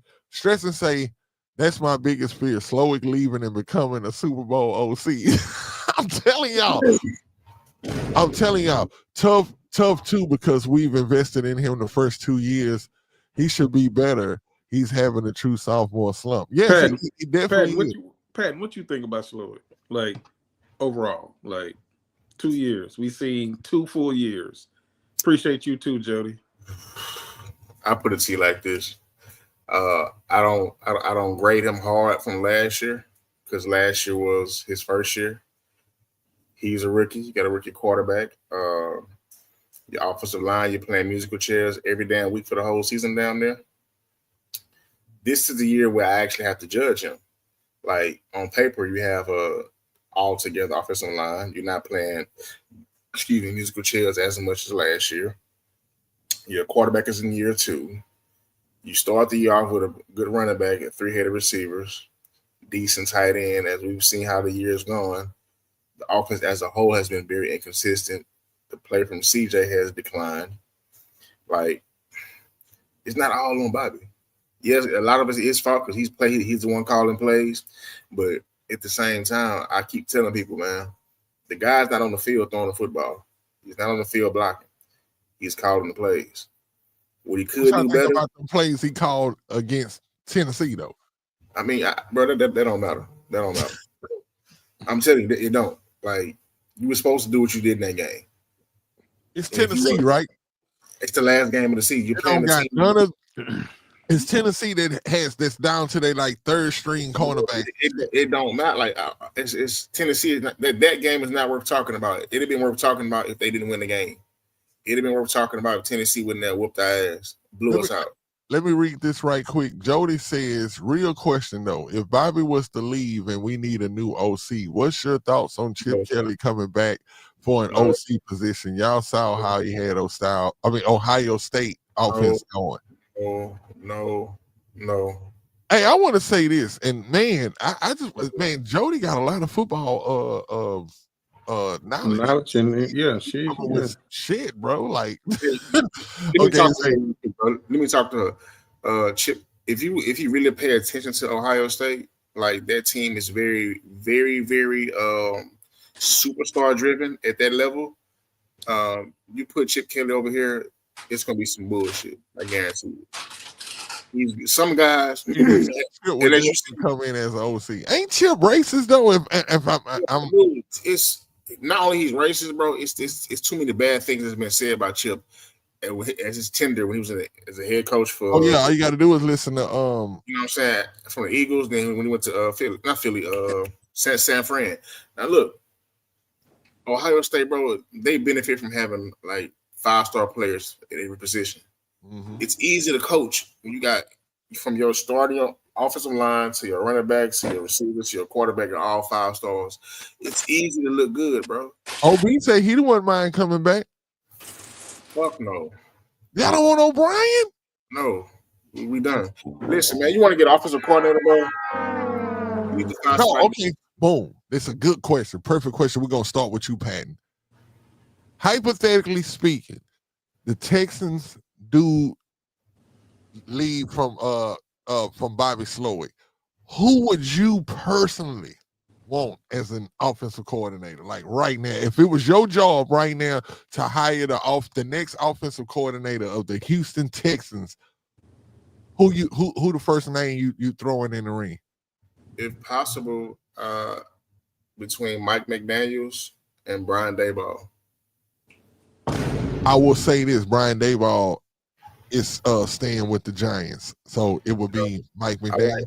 I like Swan coming being to me, but I mean, can you trust him?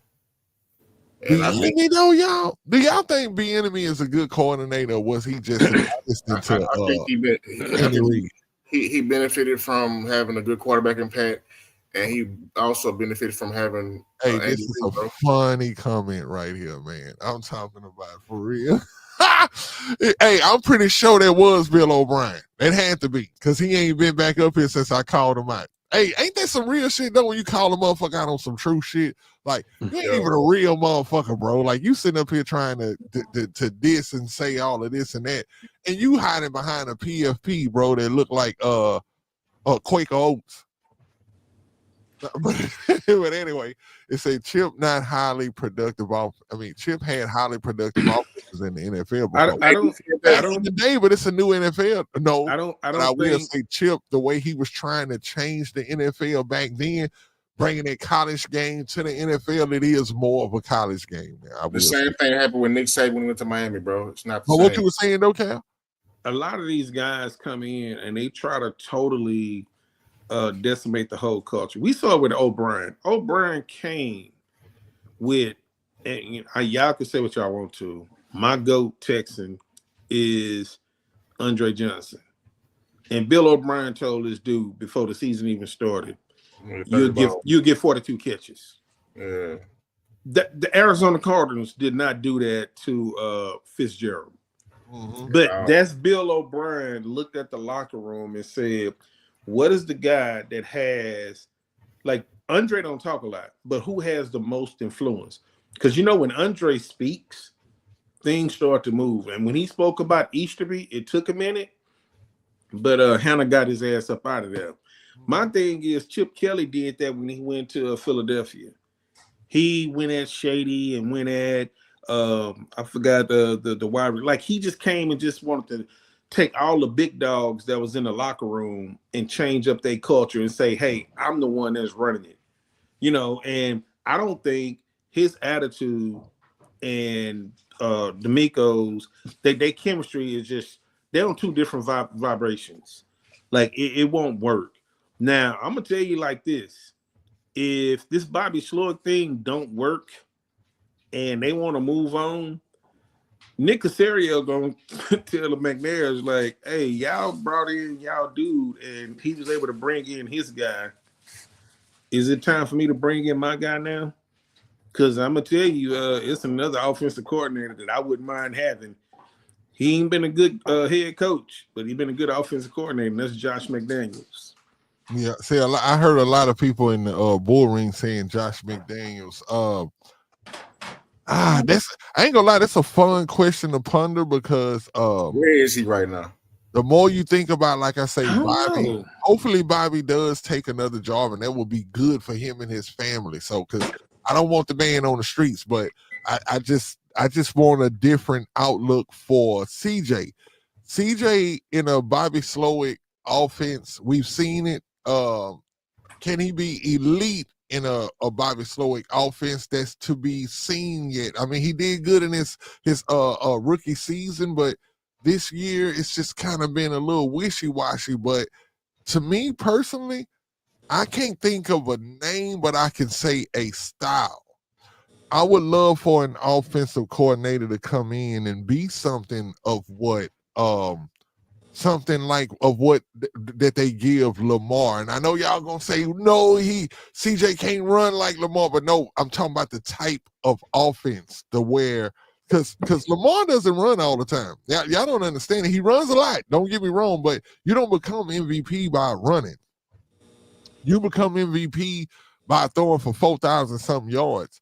And what you see with Lamar is the type of offense that's kind of a controlled offense. It's based in run, and that's what we need to be based in. We need CJ's a good quarterback. Don't get me wrong, but we don't need to put everything on CJ back. We need an offense that allows CJ to just make these great plays every now and then, but we're a running first team because we know that we have a dominant defense and we'll be able to control a game that way. We're going to be able to get multiple opportunities to the offense because of the defense. You know what I'm saying? And that means that even if you end up being a team where you come out and kick 6 field goals in a game, you're still able to win. You get what I'm saying? Like, I don't just think we need to be what they call it, the Rams, the greatest show on turf. I don't think we need to be that. I'm just saying. Matt James ain't got no job right now. He on the street. Oh, I hear some popcorn. That's my daughter over there cooking popcorn, man. Oh, yeah, I can hear it. She asked me could she do it. So hey, it smells good over there, too. I bet it smells good. Yeah, she's like, you on the podcast? Can I pop this popcorn? Don't burn it. Because if you burn it, that smell stay in the house for a while. But, hey, I know it smells good. Lovely. It smells lovely. She did. She home from U of H, just raiding the kitchen. So now Jody is speaking on some real stuff, man. I would love to see anybody with the last name Kubiak back in Houston. He's not coming. It'll be just like bringing D'Amico back. Like it's be bringing that old thing back. But at the same time, would we want to see, could D'Amico pick up the phone and call Gary? Would y'all jump out y'all seats if Gary Kubiak came back as the OC? Mm-mm. I would like it, but I'm gonna take the time out. Hey, I'm gonna take the time out and read this. Cal stole that from the group chat, copyright infringement. I stole what? Popcorn? I don't know. What was it he stole the?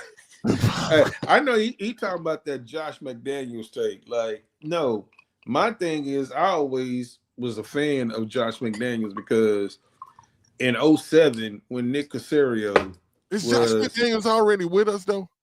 No. That was his brother. His brother. That's his brother with us. Oh, okay. Yeah. Okay. But when Nick Caserio in 2007 was, I think it was 2007 when they got Randy Moss and he was the wide receivers coach. Caserio, Josh McDaniels was that offensive coordinator. So they've worked together and they had an explosive offense that year. I think that was the year Tom Brady went for 5,000. I think Randy Moss just went ape shit. He broke the record. Yeah. So they are already familiar with each other. And I think that, at the end of the day, man, I think Bobby can work, but at the end of the day, you have to be able to protect CJ. We seen what CJ looked like when he get protected. If he's not protected and you are the bottom, not the bottom half, you are the bottom, like 27 of 32 as far as offensive line play. You're not going to be good. You're not going to be good, man. So you have to be able to protect that guy some type of way, whether it's scheme, play calling, getting the ball out of his hand, getting better interior alignments. It has to be something for you to protect him because no quarterback that's not protected don't win. We saw that shit when Patrick Mahomes then played against Tampa Bay. It was at the Super Bowl. And they beat the shit out of Patrick Mahomes. Shit, they lost. Like, if you're not protecting your quarterback, man, you're not going to win. So you need to do something to protect CJ. I think everything else is pretty much set in place, but you got to find that chemistry, whatever it is, to protect, to have a great interior line and protect CJ. I just think at the end of the day that what we see in the NFL as far as like, good offenses, because I want to speak on what Swan's saying right here. So you want to make CJ Jimmy Garoppolo. Hell no, CJ out of here if we do that. He ain't gonna settle for being a game manager. I want him to be a little bit more than that, but not too much more. You get what I'm saying? Like, I don't want him to be a Jimmy Garoppolo. I want him to be CJ. I want him to still make those incredible plays that he's capable of making. I just want it to be more controlled. It's just seeming like it's losing control. Like, that's why he's throwing more picks now. It's like he's kind of a little bit out of control. Like when you hear them in the beginning of a game say, hey, throw a couple of short passes here and there to get the quarterback in a groove, in a rhythm, that's serious. Like, you have to do things to get a quarterback in rhythm, and sometimes CJ just seems like now that game, let's just say if he'd have stayed in that game, the Titans game, it would have looked like by the end of that game that we would have said, man, CJ found this rhythm from the gate. Soon as the game started, he was in rhythm. A lot of games, CJ not in that rhythm. It's like, man, CJ is almost like how we all sitting on the couch trying to figure out what's going on. And he's end up throwing picks. He's trying things that I just think, like, man, the offense just needs to be a little bit more simplified. Not short but simplified, but it just needs to be more simplified to where you have these dogs on your offensive line that's just moving people. When I watched the Detroit Lions game the other day, because I watched it. I watched the last one, the one with them in Minnesota. And it was some plays, bro, that just made me think like, yo, like they offensive coordinators, Ben Johnson, right? Ben Johnson. Yeah. Like, what the fuck? Like, some of that shit just looked so crazy and it was working. And look, just think about it, right? Dude does a lot of this stuff on fourth down, bro. Like, you know how crazy it is to get so many touchdown plays on fourth down, bro? Like, that's insane, that's bro. what execution look like, bro. It's insane, that's bro. What it looks like. Hey, Yeah. But you know what, Nitty? Look at their head coach and look how he is a riverboat gambler, and then look at our head coach, who's conservative. He not gonna play that. We have no idea, and I want to go back to what Swan said too, but I wanted Pat and stuff because I ain't want to like carry on for a long period of time. I wanted to comment on what she had said. I mean, not necessarily a game manager, but I did hear Teddy Bruschi said on ESPN, said the first 3 Super Bowls that we won in New England, it was all on the defense. True. Defense won that, and Tom Brady just had to just do enough to not make mistakes. And look, if you're going to give, like, CJ is going to be great, you know, I see the trajectory of what Joe Burrow is doing right now. And I'm hoping that CJ can follow that same thing. But I just think a lot of times when you think of game, like CJ don't really manage the game very well because he is a game changer. But because see how many times we've said, damn, CJ, the dude was open underneath. Why you didn't check it down? Why you didn't get the crossing guy? Man, I think I get what you're saying, Cam. That's game managing right there. So people who don't want him to be a game manager and want him to be a game changer, guess what you have to be first before you a game changer? You got to manage the game. You got to manage the game. And boy, you just hit that out the park. I ain't gonna lie. You hit that out the park right now. Yeah, so I mean, I think that like with him, like he has to know how to take, and we seeing it right now.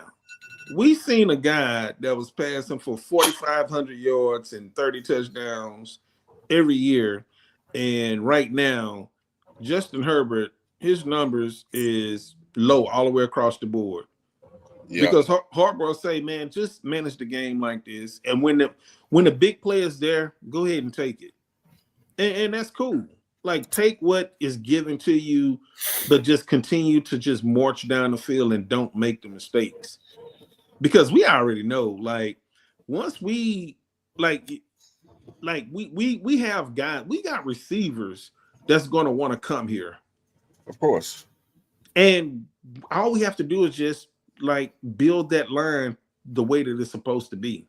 Mm-hmm. You protect CJ, you can make CJ a game manager and a game changer. He could be anything that. That's what I'm thinking of right there, Cal. When I say what I'm saying, it's like whatever you got to do to mesh both of them things together. Whatever you got to do to mesh both of them together, that's how you're gonna get your best CJ. Like CJ is, I don't want him to just be a game manager, but I want him to have game management so down packed.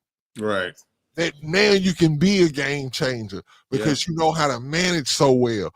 That's what Tom Brady was. That's what people don't understand. Tom Brady was the super game manager. He was the top-notch game manager that you can be. Because if you go back and you watch that Super Bowl that he won, not just the Super Bowl, but watch ever since Bledsoe went out and Tom Brady came in.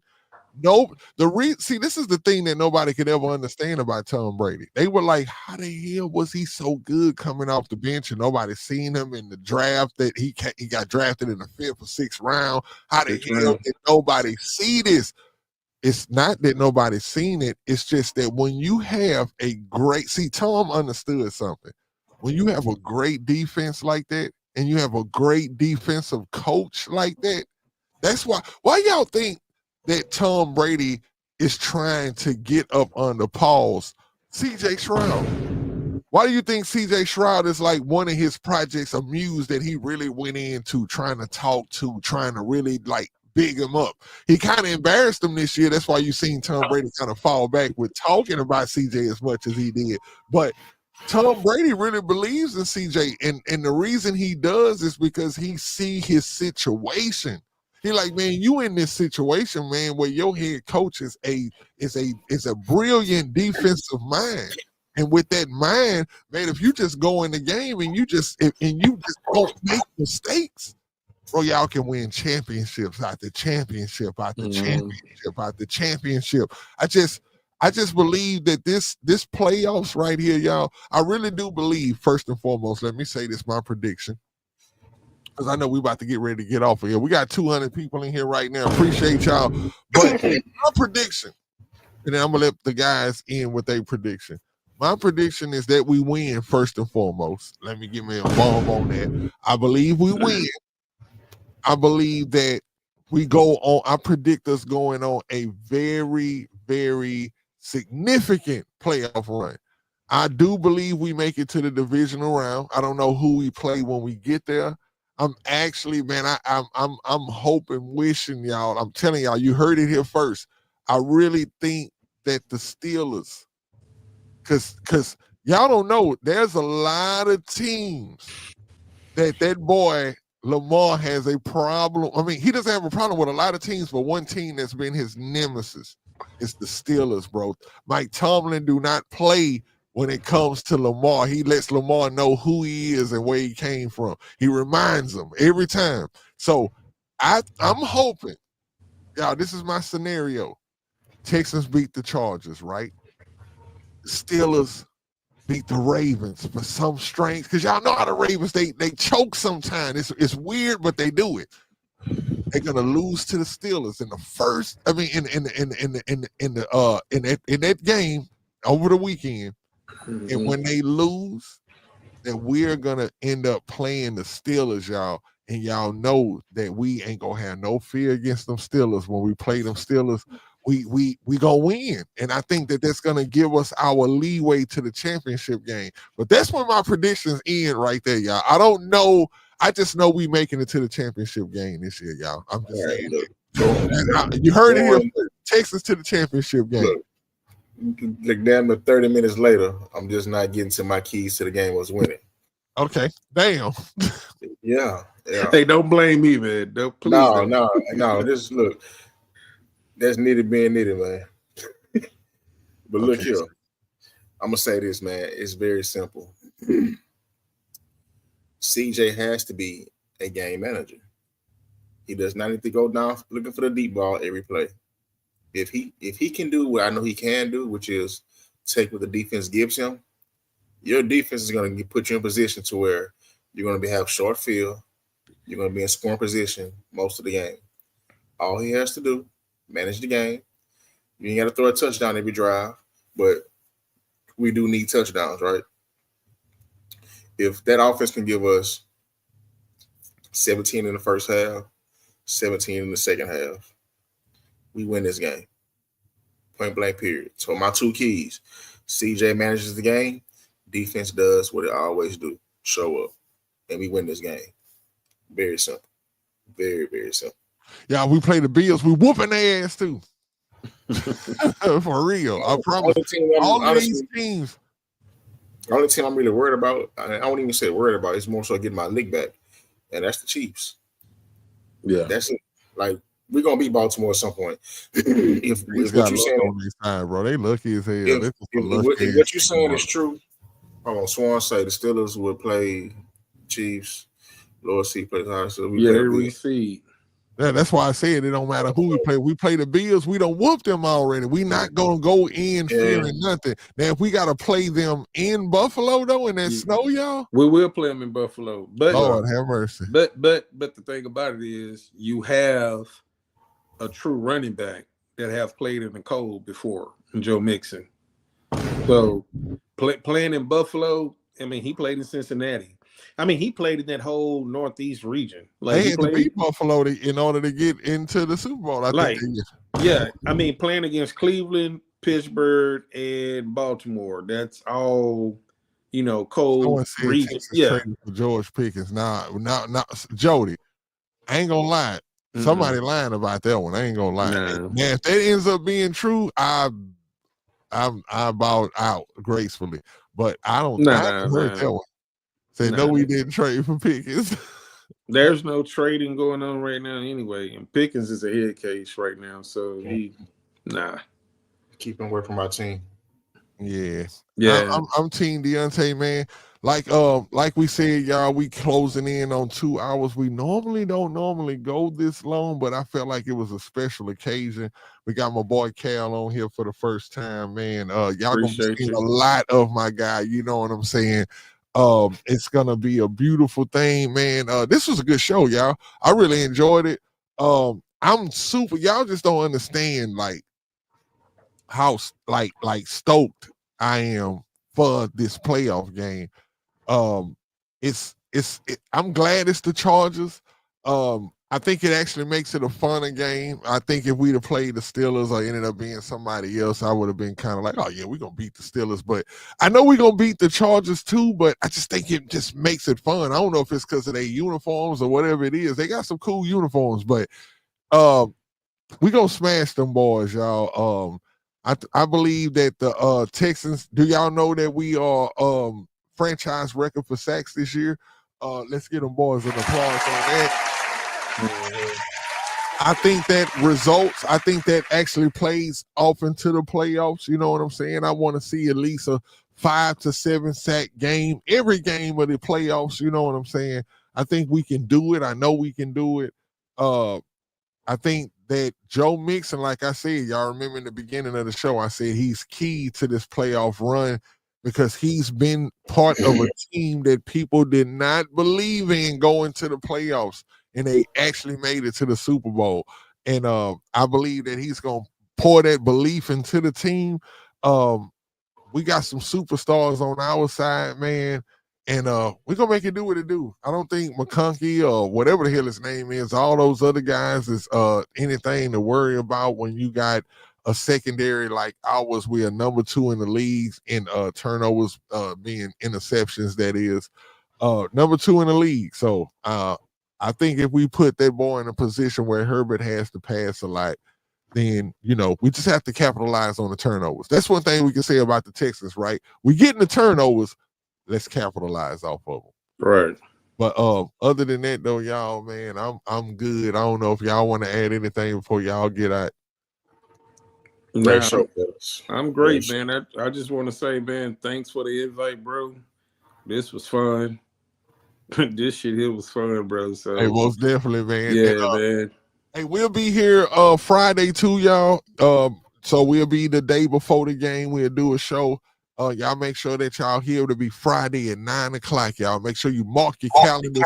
Friday at 9:00. Friday at 9:00. Friday at 9:00, man. Make sure that you tune in to the Texans on 3 show. Man, we really, really, really, really, really appreciate everybody in the bull ring. Y'all don't know how much of the part of the show that y'all are. If y'all don't know, just ask Brandon. Brandon will let you know. He's definitely somebody that's here all the time, man. And we always having fun in the bull ring. But shout out Corey Barrett. That's Doc. Shout out. That's old Doc. But let me I say know this again.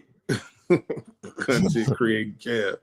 But man, shout out to man, Patton. He reached out to me and asked me that I want to be in, and I know, meeting you, Fifth Ward juvenile legend. Like, hey man, we really enjoyed the last time you came on, bro. Yeah, man. It was crazy. It was my first time, No, but you actually good, bro, and you got so much information, bro. Like, I actually was honestly waiting for you to pull out the iPad. I don't know if you had it or not, but Friday, when you come through, definitely make sure you come through with the iPad because my boy be having the stats, bro. I'm talking about crazy. Hey, bro, I'm on the iPad right now. So. Oh, okay, man.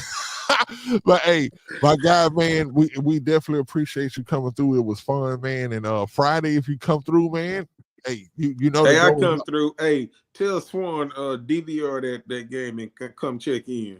Texas on 3. DVR that shit, Swan. Yeah, DVR that and then come check in with your boys, man. Cause Swan, you was fun. As a matter of fact, we might need to send you the link, Swan, on one of these shows and let you pop up. I know you do not like to show your face. Like, if I seen you on the streets, I would not know who you was, but that's a good thing, though. You hear that voice, though.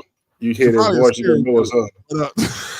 No, I'm just playing, Swan. I'm just playing. But now Swan, she's cool, man. She's very informative when it comes to football. She was active tonight. Her and AD, man, they do their podcast and they. I've been on there with them before, but I just never see her face, bro. It's like, man, she can sneak up on me, bro, and that's the scary part. So I'm always make sure that I give her respect. Like, I don't know what she looks like. Her name says Swan Lake Libra. Man, Swan of Libra. Hey.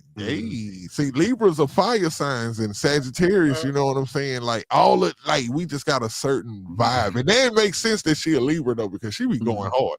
But, Paul.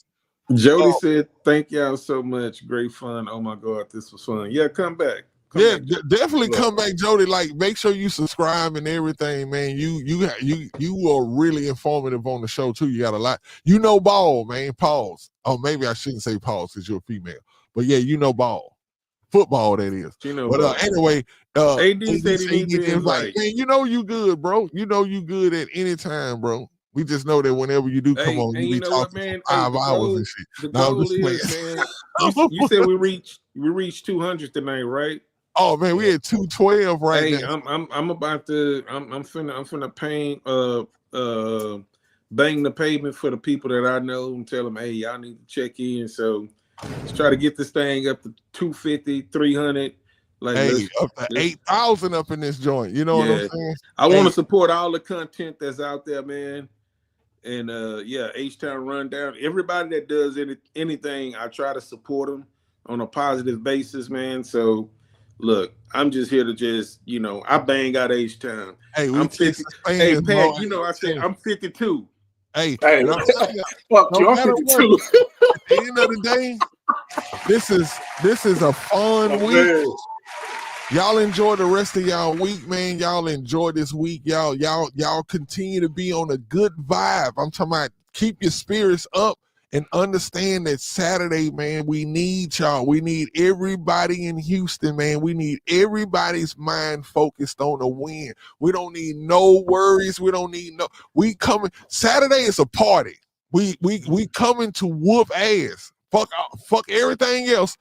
Just like Will Anderson said, I'm gonna end it on that. He said, if you ain't with Houston, fuck them. For real. And that's what we gonna do, y'all. And other than that, though, y'all, we appreciate y'all coming through. Hey, man, pull up. You already see I'm in the studio. So all you gotta do is pull up, my guy. Other than that, though, y'all, man, we appreciate y'all, man. Say get ready to teach me something, and I will let you in on the Hey, appreciate y'all, brothers, man. This was great, bro. He said, "Yeah, no, you showing up when invited to run down." Hey, man, y'all, boy, hey, AD is wild, man. But hey, appreciate y'all guys, man. It's the Texans on 3. We have fun on here all the time. We love y'all, man. Make sure y'all like, share, subscribe. Make sure y'all here Friday because we really going up Friday, y'all. Friday night because, hey, we going to have to turn up for that game. I think I'm going to be even more turned up Friday night because we're going to be that much closer to the game. Oh, yeah, for sure. Y'all definitely want to make sure y'all tune in. We're going to have a drink in hand, man. Hey, if you got it, light it. If you don't invite it or whatever. But anyway, anyway, man, it's a beautiful thing. And we will see y'all on the Texans on 3 Friday at 9 o'clock. We are going to play that theme music and we're going to be up out of here.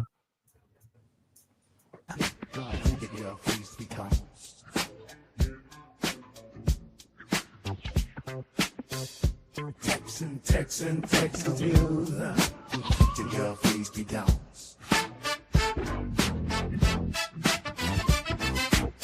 Texans on 3 is the best place to get your Houston Texans news. The other podcast will leave you confused. We got Frank Nitty